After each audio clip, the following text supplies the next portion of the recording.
Student, आप सबों का इस चैनल बायोट्वीट पर स्वागत है।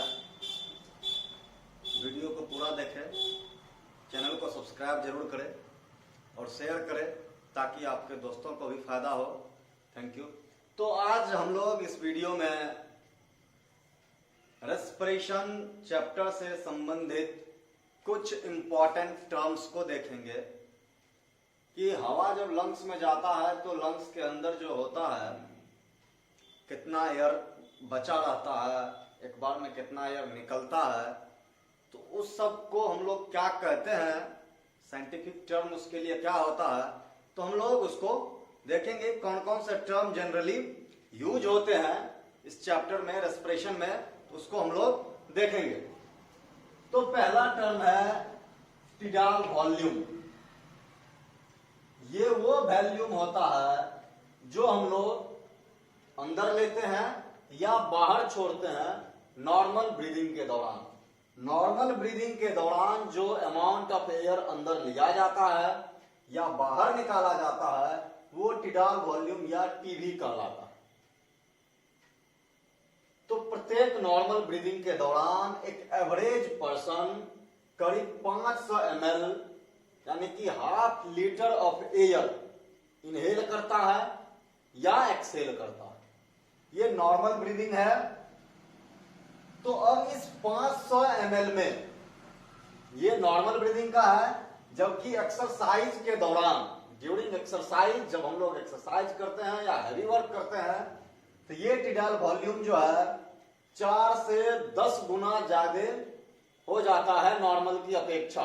यानी कि तब हम लोग जोर से सांस लेते हैं तो वो जो टिडाल वॉल्यूम है वो ज्यादा हो जाता है। तो इन एवरेज 500 ml होता है। इस 500 ml में से 350 ml एयर ही एल्वुली में पहुंचता है जो एक्सचेंज में यूज होता है। तो ये बाकी जो 150 ml होता है वो रेस्पिरेटरी ट्रैक्ट में रह जाता है। यानी कि नेजल चैम्बर से लेकर के ब्रोंकियल्स तक के बीच में करीब 150 ml एयर रह जाता है टोटल इंस्पायर्ड एयर का। जो एयर हम इंस्पायर करते हैं, अंदर लेते हैं, इनहेल करते हैं, उसका 350 ml एयर ही एल्वुली में पहुंचता है जो एक्सचेंज के लिए अवेलेबल होता है। तो जो एयर रेस्पिरेटरी ट्रैक्ट में होता है उसको हम लोग डेड स्पेस वॉल्यूम कहते हैं एयर का, क्योंकि रेस्पिरेटरी ट्रैक्ट को डेड स्पेस कहा जाता है। तो रेस्पिरेटरी ट्रैक्ट को डेड स्पेस कहते हैं, इसीलिए रेस्पिरेटरी ट्रैक्ट में जो एयर होता है उसको डेड स्पेस वॉल्यूम कहा जाता है, जो करीब 150 ml होता है। और ये जो एक्सचेंज के लिए अवेलेबल होता है, एल्वुले के अंदर होता है, वो करीब 350 ml एयर होता है पर इनहेलेशन। दूसरा टर्म है इंस्पायरेटरी रिजर्व वॉल्यूम। ये है कि हम लोग जब फोर्सफुल इंस्पायरेशन करेंगे, जब हम लोग जोर से सांस लेंगे तो हम लोग कितना एक्स्ट्रा वॉल्यूम लेते हैं वो है, यानी कि नॉर्मल ये टिडाल वॉल्यूम की अपेक्षा, नॉर्मल ब्रीदिंग की अपेक्षा जब हम लोग जोर से सांस लेंगे, काफी जोर से अंदर खींचेंगे हवा, तो टिडाल वॉल्यूम की अपेक्षा कितना ज्यादा मात्रा में एयर जाता है वो extra volume inspiratory reserve volume कहलाता है, IRV। जो जब हम लोग जितना जो डीपेस्ट पॉसिबल हो सकता है यदि उतना हम लोग करें तो 2000 से 3000 ml एयर यानी कि 2 से 3 लीटर एयर जो है हम लोग ले सकते हैं। ये टिडाल वॉल्यूम के अलग होता है। तो ये इंस्पायरेटरी कैपेसिटी हो गया। तो इंस्पायरेटरी कैपेसिटी यानी कि टोटल इंस्पिरेशन में, अब यहां ये जो इंस्पायरेटरी कैपेसिटी है ये इस दोनों का योग होता है, इस दोनों का जोड़ होता है कि यानी कि जो लंग्स का जो इंस्पिरेशन का कैपेसिटी है, इनहेलेशन का कैपेसिटी है, तो हम कितना टोटल एयर अंदर ले सकते हैं वो हो जाता है, उसको हम लोग इंस्पायरेटरी कैपेसिटी आईसी कहते हैं। ये टिडाल वॉल्यूम है। नॉर्मल ब्रीदिंग में कितना एयर लेते हैं? इंस्पिरेटरी रिजर्व वॉल्यूम है। टिडाल वॉल्यूम के अलावे जब हम लोग फोर्सफुल इनहेलेशन करते हैं तो कितना एयर लेते हैं अंदर, और इंस्पिरेटरी कैपेसिटी जो है ये होता है इस दोनों का योग। दोनों को जोड़ देंगे तो वो इंस्पिरेटरी कैपेसिटी होता है। तो किसी भी पर्सन में वो अमाउंट ऑफ एयर जो मैक्सिमम लेवल तक जा सकता है इनहेलेशन में, वो इंस्पिरेटरी कैपेसिटी कहलाता है। तो वो इंस्पिरेटरी कैपेसिटी आईसी बराबर tidal volume plus inspiratory reserve volume होता है, जो करीब करीब 3500 ml होता है। यानी कि एक फोर्सफुल इनहेलेशन में, यानी कि जब हम लोग खूब जोर से सांस लेंगे तो जो टोटल वॉल्यूम होगा वो 3500 यानी कि 3.5 लीटर तक एयर जो है हम लोगों के लंग्स में अंदर जाता है। तो इसके बाद अब हम लोग देखेंगे ये एक्सपायरेटरी रिजर्व वॉल्यूम, वो टिडाल वॉल्यूम, इंस्पिरेटरी रिजर्व वॉल्यूम और जो कैपेसिटी है वो हम लोग देख लिए, इंस्पिरेटरी कैपेसिटी। तो उसके बाद अब हम लोग देखेंगे कि एक्सपायरेटरी रिजर्व वॉल्यूम जो है वो क्या होता है।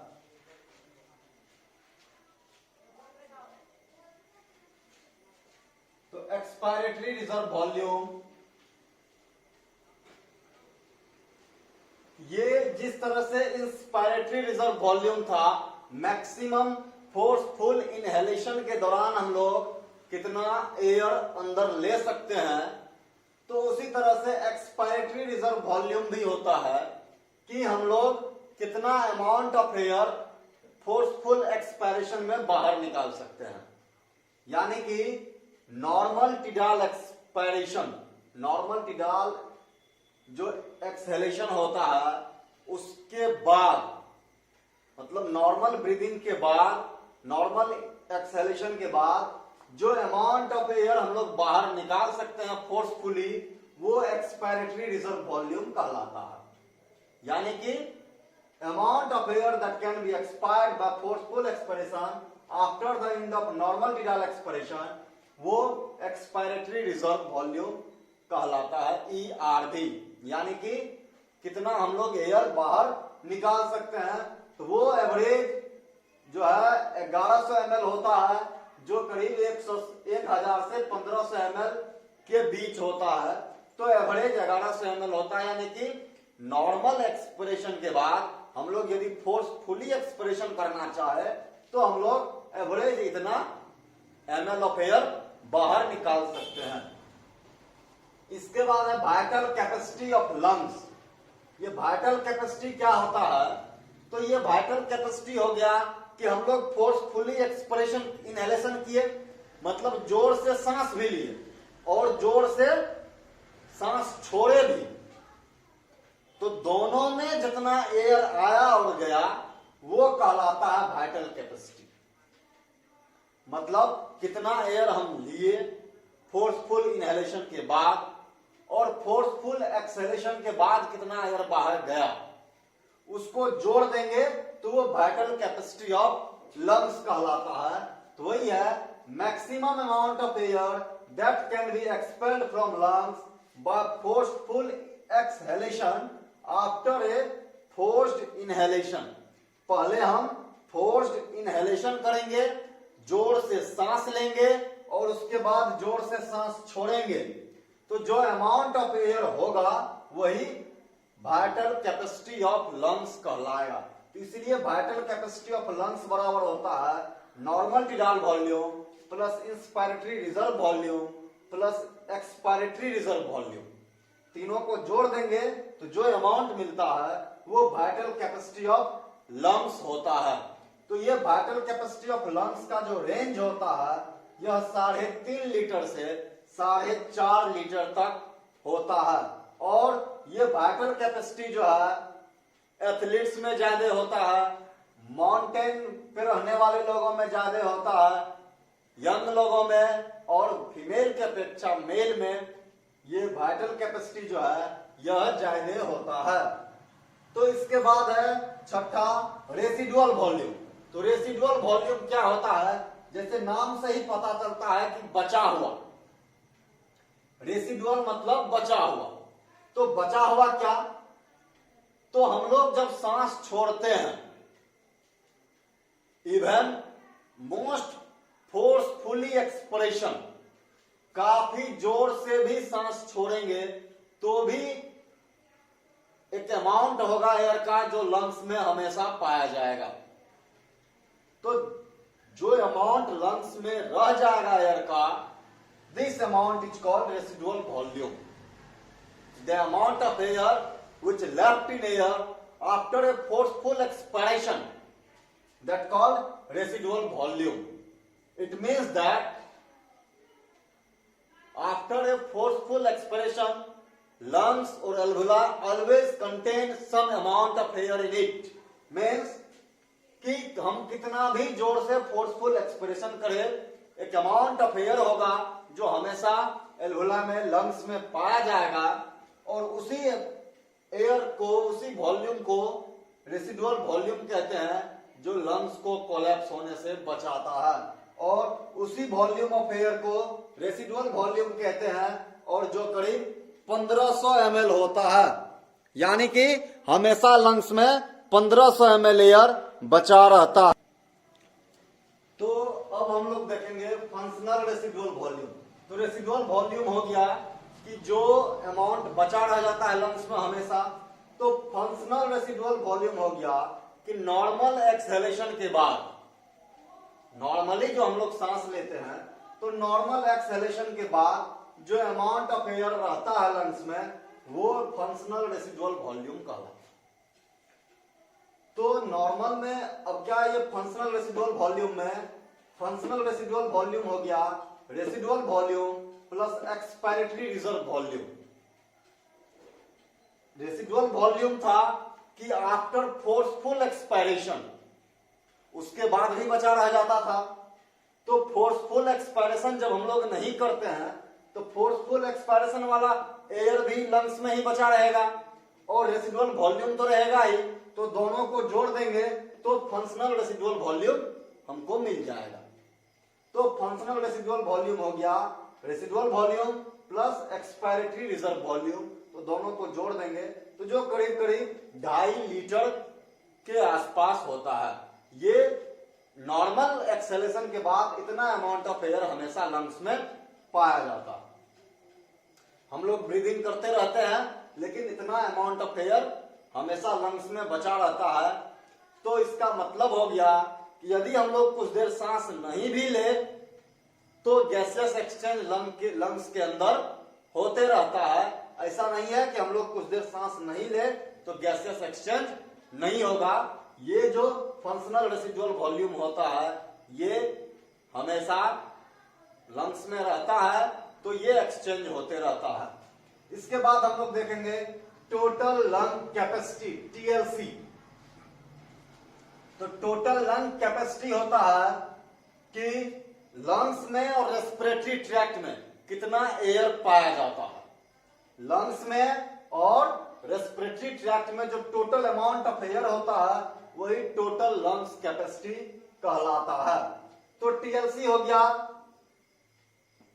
वीसी और RV, vital capacity plus residual volume. तो रेसिडुअल वॉल्यूम हमेशा रहेगा ही, और वाइटल कैपेसिटी फोर्सफुल एक्सेलेशन और फोर्सफुल इनहेलेशन के बाद, फोर्सफुल इनहेलेशन और फोर्सफुल एक्सेलेशन के बाद जो एयर होता है वो हो गया वीसी, और आरवी, तो आरवी हो गया रेसिडुअल वॉल्यूम जो हमेशा लंग्स में रहता है। तो उस दोनों को यदि हम जोड़ देंगे तो वो लंग्स की कैपेसिटी होगी। तो वो टोटल लंग्स कैपेसिटी दोनों को जोड़ देंगे तो जो करीब करीब 6 लीटर होता है, और एवरेज 5800 ml होता है टोटल लंग्स कैपेसिटी। और उसके बाद है minute respiratory volume. Minute respiratory volume हो गया कि कितना अमाउंट ऑफ एयर पर मिनट हम लोग अंदर लेते हैं। पर मिनट जो हम लोग अंदर लेते हैं एयर, अमाउंट ऑफ एयर वो कहलाता है मिनट रेस्पिरेटरी वॉल्यूम। तो वो टीडाल वॉल्यूम हो गया कि नॉर्मल ब्रीदिंग में कितना हम लोग लेते हैं अंदर और पर मिनट कितना अंदर लेते हैं वो। तो पर मिनट हम लोग कितना बार लेते हैं, तो जो नॉर्मल है, नॉर्मल रेट 12 से 15 बार हम लोग सांस लेते हैं 1 मिनट में, और प्रत्येक बार में नॉर्मली 500 ml एयर हम लोग अंदर लेते हैं जो टीडाल वॉल्यूम होता है।